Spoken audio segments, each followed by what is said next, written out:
ইউরোপীয় ইউনিয়নের ৪টি দেশ ৩,০০০ বাংলাদেশি কর্মী নেবে বলে জানিয়েছেন পররাষ্ট্রমন্ত্রী ডক্টর হাসান মাহমুদ। দুপুরে সেগুনবাগিচায় পররাষ্ট্র মন্ত্রণালয়ে ইউরোপীয় ইউনিয়নের রাষ্ট্রদূত চার্লস হোয়াইটলির বিদায়ী সাক্ষাতের পর তিনি বলেন, এই ৩,০০০ কর্মীর দক্ষতার উপর নির্ভর করে ভবিষ্যতে আরও কর্মী নেওয়ার সম্ভাবনার কথা জানিয়েছে ইইউ রাষ্ট্রদূত। ভারতের রাজধানী নয়াদিল্লিতে বিমস্টেক দেশগুলোর পররাষ্ট্রমন্ত্রীদের দ্বিতীয় রিট্রিট সম্মেলনের বিষয়ে মন্ত্রী জানান, জলবায়ু পরিবর্তন, চিকিৎসা, জ্বালানি নিরাপত্তা খাতে সহায়তা এবং নেপাল ও ভুটানে জলবিদ্যুৎ উৎপাদনের মাধ্যমে সবুজ শক্তির ব্যবহার বৃদ্ধি নিয়ে রিট্রিটে কথা হয়েছে। ইউরোপিয়ান ইউনিয়নের দেশগুলোতে আমাদের দেশ থেকে কর্মী নেওয়ার বিষয়টি আলোচনা হয়েছে।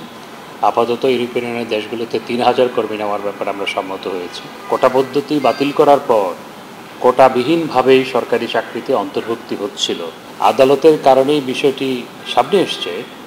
সমাধানটা আদালতের মাধ্যমেই হতে হবে, কারণ আদালতে বিচারাধীন একটি বিষয়ের উপর সরকার কোনো সিদ্ধান্ত দিতে পারে না।